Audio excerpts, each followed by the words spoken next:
L'objet que j'ai choisi de vous présenter est un pendentif en coquillage et date des environs de 4500 à 4000 avant Jésus-Christ. On le retrouve généralement en contexte funéraire, dans des tombes.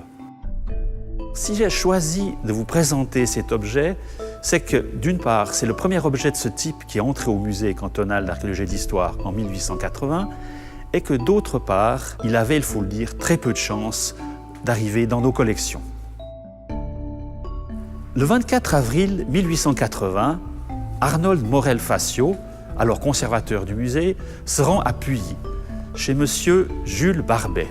Celui-ci a découvert, ou plutôt les ouvriers qui travaillaient à la construction d'un bâtiment sur son terrain, avaient découvert des tombes impressionnantes faites avec des grandes dalles de pierre. Et on y découvre le squelette d'une femme assez âgée, accompagnée de 2 pendentifs en coquillage, dont celui que je vous ai présenté. Par chance, tous ces objets vont rentrer au musée et ils y sont encore conservés. C'est une chance dans la mesure où, à l'époque 1880, les objets qui sont le produit des fouilles ne sont pas encore propriété de l'État et par conséquent des cantons. Et en 1899, le premier archéologue cantonal est nommé.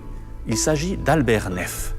Et Albert Neff, justement, en 1901, va reprendre les fouilles à Puyi-Chamblanc dans cette fameuse nécropole. Il va appliquer des méthodes de fouilles tout à fait exceptionnelles pour l'époque, faire des relevés très précis et s'adjoindre un photographe de renom, Archibald Reis, qui est le fondateur de l'Institut de police scientifique de l'Université de Lausanne.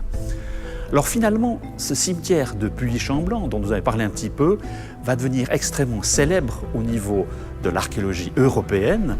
À ce jour, on a à peu près une centaine de squelettes conservés au musée, dont une quarantaine sont très bien préservés.